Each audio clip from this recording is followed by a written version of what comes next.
আমিরাতের আইন অনুযায়ী তাদের কোর্ট সেইভাবে তাদের লিগ্যাল প্রসেসে কাজ চলছে, সেখানে জামিন পেয়ে থাকতে পারেন। কিন্তু বাংলাদেশ সরকারের সাথে সংযুক্ত আরব আমিরাতের সরকারের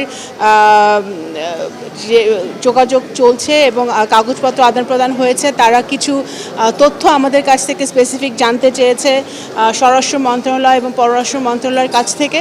সেটা আমরা তাদেরকে সরবরাহ করেছি, কাজ চলছে। আমরা আশা করছি খুবই শীঘ্রই এই অভিযুক্ত আসামিকে বেনাজিরকে ঢাকায় বাংলাদেশে ফিরিয়ে এনে তার বিচার কাজ এখানে সম্পন্ন করা যাবে।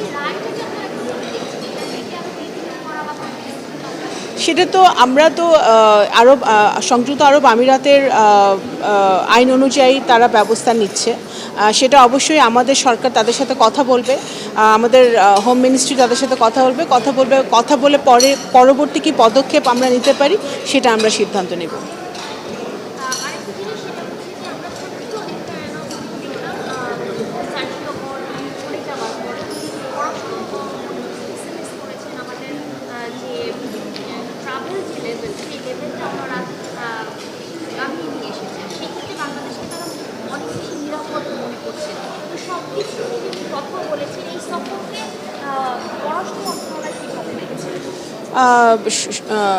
রিসেন্টলি সার্চিও করে সফরটি অত্যন্ত সফল হয়েছে। আমাদের যেই দ্বিপাক্ষিক বৈঠকগুলো হয়েছে সেই দ্বিপাক্ষিক বৈঠকগুলোতে আমরা বুঝতে পেরেছি যে যুক্তরাষ্ট্র বাংলাদেশের সাথে আরও নিবিড়ভাবে সম্পর্ক গড়তে চাচ্ছে।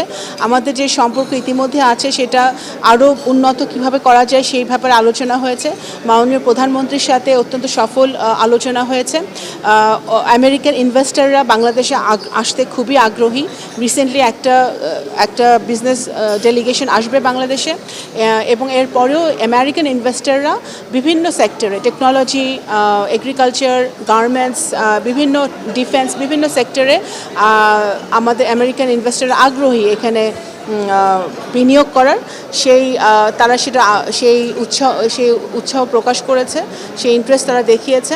ডিফেন্সে আমাদের সাথে তাদের কোঅপারেশন আছে, এনার্জি সেক্টর আমাদের সাথে তাদের কোঅপারেশন আছে। বিভিন্নভাবে আরও ভালোভাবে তাদের সাথে আমাদের কাজ করার একটা সুযোগ তৈরি হচ্ছে যুক্তরাষ্ট্রের সাথে।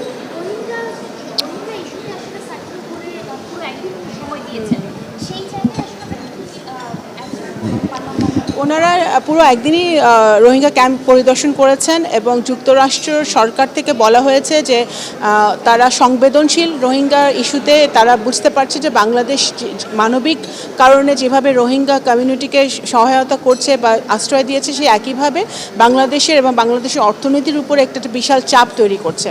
তারা ফান্ড ক্রাইসিসের কথা বলেছে। এখানে ফান্ড যেহেতু সংকুচিত হচ্ছে, এত 1.3 মিলিয়ন জনগোষ্ঠীকে এখানে তাদের কিভাবে তাদের ভরণ পোষণ, এডুকেশন সব কিছুই সমস্যার মধ্যে আছে।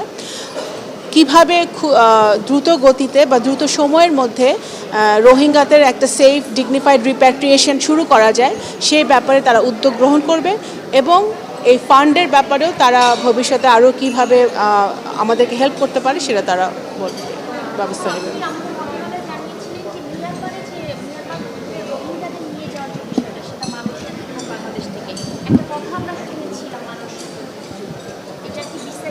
না, এখনো বিস্তারিত আমরা কিছু জানতে পারিনি।